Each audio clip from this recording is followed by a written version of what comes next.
જય કુખાર મેડીમાં બાધા અને માનતામાં શું ફરક હોય તે વાત ઉપર કુખાર મેડીમાં શું કીધું તે આગળ વિડીયોમાં જોશું. જય કુખાર મેડીમાં.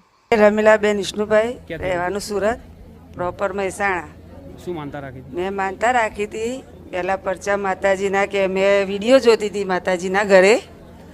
મારું મન ઘરે રહેવાનું નહોતું તો માતાજીના શ્રદ્ધાથી અચાનક જ તમારા વિડીયો આવી ગયા માતાજી. પછી મેં વિડીયો જોવા માંડી તો મને શ્રદ્ધા લાગી. પછી મારી વહુ પ્રેગ્નેન્ટ હતી. પછી મેં અહીંયા બારે જ આવી વૈભવ લક્ષ્મી પાર્ટી પ્લોટમાં 7-1 તારીખે. પછી મેં ઘરે ગઈ. પછી ઘરે ગઈને 4-5 દિવસ પછી મારી વહુને આમ કસુવાવડ થઈ જાય એવું હતું. 6ઠ્ઠો મહિનો જતો હતો. પછી આ દવાખાને છોકરાને વહુ 2 દેખાડવા ગયેલા તો ડૉક્ટરે કીધું કે તમારે દાખલ કરી દેવી પડશે વહુને. છોકરો પછી મને ફોન કર્યો કે મમ્મી આવું છે શું કરું? કીધું ટેન્શન રાખ નહીં, માને અરજ કરી દે. મેં ઘરેથી માની અગરબત્તી કરીને માને અરજ કરીને નીકળું છું, કંઈ થશે નહીં, તું ટેન્શન નહીં રાખ. છોકરાની આંખમાં ઓસુ આવી ગયેલા. માતાજી પછી ડૉક્ટર બોલ્યા કે મેં ટાંકો લઉં છું પણ નક્કી નહીં. અમારા લોકોને સહી બી કરાવી દીધેલી કે ચાન્સ નથી તમારે 6ઠ્ઠા મહિને. કીધું કંઈ વાંધો નહીં, તમે ટાંકો લો. તો ખર્ચો કર્યો, પછી ટાંકો લીધો. પછી તરત જ 2 દિવસ રાખી મારી વહુને. પછી 4 મહિના પછી પાછું ડિલિવરી ટાઈમે એને ઇન્ફેક્શન હતું, બહુ મોટું ઇન્ફેક્શન હતું. ડિલિવરી થાય એવી જ નહોતી. ડૉક્ટર કે તમારે ઓપરેશન કરવું પડશે. કીધું કંઈ વાંધો નહીં. તો અમે રાહ જોઈએ એના માટે. પછી ઇન્ફેક્શન પાછું અમને 20 તારીખે આપેલી ડિલિવરીની તારીખ. તો છોકરો કે મમ્મી 20 તારીખે જવાનું છે. મેં કીધું કંઈ તારે જવાની જરૂર નથી છે, મારી મા હાજર જ છે મારા. મને માતાજી 2 વાર સપનામાં આવ્યા, 1 વાર રૂબરૂ તમે હસો એવી રીતે. મારું ઓપરેશન હતું, મને ગરમી લાગતી હતી તો માતાજીને ખાલી નામ જ દીધું. મા હસતા હસતા મારા ઘરે આવ્યા અને તરત લાઇટ બી આપી દીધી. પછી વહુને ઇન્ફેક્શન પછી 20 તારીખ આપી. મેં છોકરાને ના પાડી, કીધું 20 તારીખે તારે જવાની જરૂર નથી, મેં માને મોર કરી દીધી છે. તો 20 તારીખે પછી ના પાડી. પછી અમે 4-5 દિવસ રાહ જોયા. 25 તારીખે માતાજીએ ખુદ અમને ડિલિવરી નોર્મલ કરાવી દીધી. ઇન્ફેક્શન બી ગાયબ થઈ ગયું અને ડિલિવરી બી નોર્મલ થઈ ગઈ. ડૉક્ટર બી બોલ્યા કે ઓપરેશન કરવું પડશે. તો મેં કીધું મારે ઓપરેશન કરવું જ છે નહીં, મારી મા છે. મેં છોકરાને કીધું કે તારો છોકરો, મારી મા મારે મોઢે બોલે છે, તારો છોકરો નોર્મલ ડિલિવરી હું કરાવીશ અને તારો છોકરો 3 થી 3.5 કિલોનો આવશે. નહીં આવે તો મને ઘર બહાર કાઢી મૂકજે. મારી મા છે મારા હારે, મારી ખૂંખાર મેલડીમાં મારી આગળ ને આગળ ચાલે છે. મેં દીકરો માગ્યો છે નહીં, માને કીધું તું મને પારણું બંધાવજે. હા, મેં પારણા માટે જ કીધું તું પણ માને મને દીકરો આપ્યો ને. ડોક્ટર ના પાડતા હતા, બિલકુલ ના પાડતા હતા. 6 મહિને કેસ બગડી જાય હતો. હા, બગડી જાય હતો. હા, છેલ્લે ડોક્ટરે એવું કહી દીધું કઈ થશે નહીં. છેલ્લે સુધી એવું કે છેલ્લે સુધી એમને તારીખ બી આપેલી. પણ તારો વિશ્વાસ એક મારા નામ પર હતો પૂરેપૂરો. માં મારી ખુખાર મેલડી બેઠી છે, હા, ચિંતા કરવાની જરૂર નથી. મેં દીકરાને એટલું બી કીધેલું કે તારે 3 થી 3.5 કિલોનો છોકરો આવશે અને નોર્મલ ડિલિવરી થશે. નહીં થાય તો મને ઘર બહાર કાઢી મૂકજે. મારી મા આગળ જ છે મારા, ગેરંટી આલે. હા, અને છોકરાનું નામ બી તમારે પાડવાનું છે. માં મારો બહુ હરખ છે. કોઈ વાંધો નહીં. છોકરાનું નામ મેં આલ્યો છો તો તમે જાતે કીધું કે માં નામ પાડજે, તો આનું નામ જલ્દી પાડ દઉં. તમ કે ટાઈમ બહુ હશે, ટાઈમ બહુ ગાદીને થાય છે. જો આનું નામ જોઈ લઉં. આનું નામ અંકુશ. મારી બેબીની ડિલિવરી હતી તે ઓપરેશનનું કહેતા હતા ડૉક્ટરો. તે મેં એવી માની કે મારી બેબીની ડિલિવરી નોર્મલ થવી જોઈએ, કોઈ ઓપરેશન થવું જોઈએ નહીં. માં ખુખર મેળવી ડગલો મેં કંઈ આગળ રહેજો માં, તે મારી બેબીની ડિલિવરી નોર્મલ થઈ. તે પછી તે મેં કંઈ બાબુ હોય કે બેબી હોય પણ હું તમારા પારે નોમ પડાવવા લાવીશ. તકલીફ થઈ. ઓપરેશનનું કહેતા પ્રાર્થના કરી દીકરી આપો, નોમ પડાવું માના પર. ના દીકરો આપ્યો પછી. હા, દીકરો આપ્યો. તે માનતામાં હશે પેડા, ચૂંદડી, અગરબત્તી, શ્રીફળ, ફૂલનો હાર. એનું નામ વિશાલ. વિશાલ હૃદય વાળો. પણ આ મહાકાળી આલ્યો છે. જેવું મહાકાળી આલ્યો છે પણ નામ પડ્યું મારું પણ છતાંય મહાકાળીઓ કે લે હક આપું તને, પણ તું મને જાહેર કરતો. તારા બાપ દાદાની મહાકાળી માતા તારા દાદાને પૂછતા હતા, ચામુંડા તો બરોબર છે, મેલડી બરોબર છે, પણ ચામુંડા જોડે મહાકાળી હોય ના. હું કોર્પોરેશનમાં હતી પહેલાં, નારોલવાળા વિસ્તારમાં હતી, જે ફેઝલનગર કહેવાય ને એમાં. તો ત્યાં વરસ જેવું નોકરી કરી, પણ એ એરિયા પ્રોપર મોમેડનનો હતો. તો મેં બધી રીતે ટ્રાય કર્યો કે મને ટ્રાન્સફરનું કરી આપે. મેં માતાજીને બી કગરવટ કરી કે માં આવું બધું આપણે ખાઈએ નહીં પીએ નહીં, આ એરિયામાં કેમનું રહેવાય એમ. પછી મેં માને કગરવટ કરી. મેં કીધું માં હવે મને બહુ હેરાન કરે છે. મને સામેથી ચોખ્ખું એવું કહી દીધું કે તું તારથી જે થાય ને કરી લે, તારું ટ્રાન્સફર હું નહીં કરી આપું કે. પછી માં મેં ઘરે આવીને કીધું, મેં કીધું માં તારા બેઠા મને આવું બોલી જાય ગમે તેવું, મને ટ્રાન્સફરનું બી ના પાડી દીધું, મારી ભૂલ શું. 11 દિવસમાં માં તમે બીજી નોકરી લઈને ઉતરો. તો 11 દિવસ થતા તમે બીજી નોકરી લઈને ઉતર્યા. ત્રીજા દિવસે ફોન આવી ગયો, જેવી નોકરી છૂટી એવી ને એવી મળી જાય. હા એમ બસ. હા, રામ રામ. મેં માનતા રાખી હતી કે મને બીજી નોકરી મળી જશે, જેવી ગઈ એવી બીજી તરત જ. તો હું માતાજીને જે પહેલો પગાર આવશે હું એમના પાળે મૂકીશ. ભલે રામ. એટલે એ લઈને આવી છું આજે. માનતા જો બધાને કહું છું, માનતા અને બાધામાં બહુ ફરક હો. હા કહું, માનતા એટલે તમે જે મનથી રાખો એને શું કહેવાય? માનતા.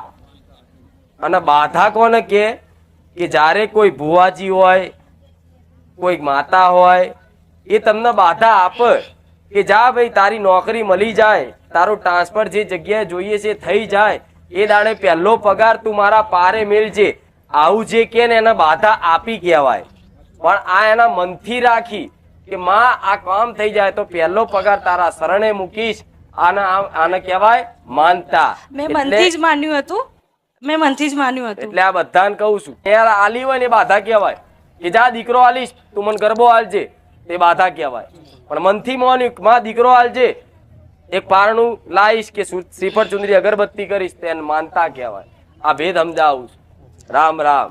પણ માં એટલું એટલે ખરી, અમુક જણા એવું કહેતા કે આ બાધા હાલતા હશે, એટલે કોણ ખોલીને વાપરજો, ભરવા વાળા બાધા કોઈને હાલતી નહીં, એમના મનથી રાખે એમનો માનતા કહેવાય. મેં મનથી જ રાખી હતી. અહીંયા હા, પણ માં એટલું તો જરૂર કહું કે વરસ હું એ જગ્યામાં રહી, કોઈ જેન્ટ્સ બી નાટક એવી જગ્યા હતી, પણ એ જગ્યામાં હું વરસ રહી, પણ તમે મને બહુ સાચવી માં. ભલે રામ. મને આંચ નહીં આવવા દીધી. ભલે આશીર્વાદ. મિનીબેન ક્યાંથી આવવાનું? વેરાથી બોરસદ. શું માનતા રાખી હતી? દીકરાના લાયસન્સ માટેની. તો પહેલાં ફેલ થયો તો લાયસન્સ માટે ગયો તો તે, અને પછી એણે યુટ્યુબમાં જોયું તો મને એવું કહ્યું તું બારેજરા ધામમાં જા અને માતાને ત્યાં જઈને માનતે. હું આવીને માન્યું મેં કે મારા છોકરાને લાયસન્સ સારી રીતે આવી જાય. તો આ 22 તારીખે એનું લાયસન્સ ફરી બીજી વાર એક્ઝામ હતી ને એમાં પાસ થઈ ગયો. અને આ લાયસન્સ કયા દેશમાં છે તમારો દીકરો?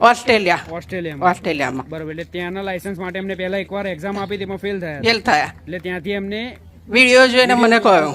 હા, વિડીયો જોઈને મનથી પ્રાર્થના કરી. હા. તો એ પછી એના લાયસન્સમાં 2 વાર રવિવાર, બીજા રવિવારે અમે આવ્યા, આ ત્રીજો રવિવાર થયો, એનું લાયસન્સ આવી ગયું આ 22 તારીખે. અત્યારે એમનું લાયસન્સ આવી ગયું. હા, ઓસ્ટ્રેલિયામાં ગાડીનું. બરોબર. હવે એને ટ્રકનું લાયસન્સ કરાવવાનું છે માને, અને ઓસ્ટ્રેલિયાના વિઝા ને અમેરિકાના વિઝા કરાવવાના. ભલે રામ. લાયસન્સ ઓસ્ટ્રેલિયા મળી ગયું. તારા દીકરાનો ભાવ હશે તને કીધું ને? હા. તમે તો ઓળખતા નતા ને? ના. તારા દીકરાએ ઓળખ કરાવી જો. કરાય. હા. હવે આવતા જતા રહો તો બધું થાય. હા. ભલે ઓસ્ટ્રેલિયા ચાઇના તો હશે મારા ભાવિક ભક્તો નહીં. હું ભૂલ કરું ને માં માફ કરી દે, પાછી ખોડે બેસાડી મને લાડ લડાવે, તમારા જેવું બીજું કોણ સાચવે, હો તમારા જેવું માં બીજું કોણ સાચવે. માતાજી મારી માનતા હતી, જ્યારે અમે આવ્યા હતા સ્ટેજ પર ત્યારે હું તમને 2 પેન આપી હતી, તો તમે કીધું હતું કે તારો પહેલો નંબર તે પાસ થઈ. માતાજી મારો પહેલો નંબર આવી ગયો. આખા 6ઠ્ઠા ધોરણમાંથી હાઈએસ્ટ માર્ક્સ આવ્યા. 1 મહિનો કે 2 મહિનો થયો તેને પહેલા એવું કીધું હતું. પેન આપી હતી મન? પેન આપી હતી ને? 2 પેન આપી હતી. એ 2 પેનથી જ મેં બધા પેપરો લખ્યા છે. મેં કીધું હતું કે માતાજી હું તમને આ પેન આપું છું, આ પેનથી જ હું પેપર લખીશ, પણ આ પેનથી મને બધું યાદ રહે, મારા પેપરો જ સારા જવા જોઈએ અને મારો પહેલો નંબર આવવો જોઈએ. તો એવું જ થયું હતું. માતાજીની આપેલી પેનથી તમે લખ્યા પેપર તો પહેલો નંબર જ આવ્યો તમને. હા. એ જ સમયે માતાજીએ કીધું પહેલો નંબર આવશે. હા. ભલે રામ. પહેલાથી કોઈ મોટો નંબર નહીં કહેજો ને કે એનથી મોટો લાયાલો. રામ, તમારો ભાવ, તમારો વિશ્વાસ, મારા પ્રત્યેનો પ્રેમ ગમે તેવું કામ કરાઈ જાય માર જોડે. પણ ભણવું, આશા નહીં રાખવી. આ તો એને શું કીધું, હું ભણું, વાંચું, એ યાદ રહેવું જોઈએ. માતાજી એવા આશીર્વાદ આલજો. તો હું એવા આશીર્વાદ આલું, હા યાદ રહેશે. પણ કોઈ દીકરો દીકરી એમ કે માં હું કશું વાંચતો નહીં, તું પાસ કરાયેલ, તો હું નહીં કરાયેલું. ભણવું તો પડે, વાંચવું તો પડે, તો હું યાદ, મારા આશીર્વાદથી પ્રેરણાથી યાદ રહે. પણ કોઈ માથે પડે ડાયરેક્ટ જ કે મારી પાસ કરાય, ચમનો માર પાસ કરાવો. મારું નામ તેજલ સોની છે. હું અમદાવાદમાં રહું છું. અમારા ભાઈની મેં માનતા રાખી હતી, એને બ્લડ કેન્સર રિપોર્ટમાં આવ્યું હતું. અમારા ભાઈને શું આવ્યું હતું? Blood cancer. Blood cancer. હા, તો રિપોર્ટ કર્યો, ડોક્ટરે કીધું કે એમને દાખલ થવું પડશે, 1 મહિનો આઇસોલેશનમાં રહેવું પડશે. એટલે મેં માડીને પ્રાર્થના કરી કે હે માડી, મારા ભાઈને બધું મટી જાય અને વધારે દિવસ રહેવું ના પડે એને, અને બધું ક્લિયર થઈ જાય, કોઈ ઓપરેશન ના કરાવવું પડે. તે માડીએ પૂરું કરી દીધું એ કામ 12 દિવસમાં. હા, ડોક્ટરે કીધું બધું સારું થઈ ગયું છે, તમે જઈ શકો છો ઘેર. બરોબર. એટલે મેં પેડા ને બધું ત્યાં માનતા કરી દીધી, પૂરી કરી દીધી. એટલે એમને કીધું સ્ટેજ ઉપર જજો. પહેલા ડોક્ટર શું કહેતા હતા? પેલા ડોક્ટર એમ કહેતા હતા કે તમારે મહિનો ત્યાં રોકાવું પડશે આઇસોલેશનમાં. આઇસોલેશનમાં. હા. બ્લડ કેન્સરના. હા. ઓપરેશન બી કરાવવું પડશે. બરોબર. પણ તમે માતાજી માનતા રાખી તો માનતાથી મટી બી ગયું અને 12 દિવસમાં બહાર બી આવી ગયું અને બધું કમ્પ્લીટ થઈ ગયું. અત્યારે તંદુરસ્ત થઈ ગયો. અત્યારે કોઈ એમને તકલીફ પણ નહીં. કશું જ નહીં, લોહીએ બની ગયું ને બધું જ થઈ ગયું. ભલે ઓપરેશન એ બચ્યું. હા, અને 12 જ દિવસમાં બાડી બહાર આવી ગયો. એમ કહેતા હતા ડોક્ટર. હા, એ કહેતા હતા કે મહિનો અંદર રહેવું પડશે. રિપોર્ટમાં ટાઈપિંગ ના કરી દે ખુખાર મેલડી. સાચી વાત તમારી. તમે હોય પછી ક્યાંય કોઈની જરૂરત જ નહીં. બધું સરસ થઈ ગયું. સરસ થઈ ગયું. હજુ આવું ને આવું સરસ રહેવા આશીર્વાદ. હા માડી. પણ આ દુઃખ પડવાના કારણો હોય છે. હા માડી. ચૌધરી વિરમભાઈ જહાભાઈ, મહેસાણા જિલ્લાનો રહેવાસી. આસામમાં ફોજી તરીકે નોકરી કરું છું. મારી વાઈફની પિત્તાશયની અંદર 12 mm ની પથરી હતી. તો મેં 1 મહિના પહેલાં મનતા માની ત્યાં બેસીને કે માં મારી વાઈફની આ પથરી મટી જાય તો માં હું મારી જે શક્તિ હશે હું મનતા કર્યો. તો મારે CRPFની હોસ્પિટલમાં ચેક કરાયું તો ત્યાં 12 mm ની ડૉક્ટરે કે ઓપરેશન કરવું પડશે, કે ઓપરેશન સિવાય પિત્તાશયની પથરી બહાર નીકળે નહીં. તો મેં મનતા માની 1 મહિના પહેલાં. તો હવે મેં રિપોર્ટ કરાયો નહીં. 1 મહિનાથી પથરીનો દુખાવો બિલકુલ બંધ થઈ ગયો. મેં તો રાત્રે ઊંઘી પણ શકતી નથી.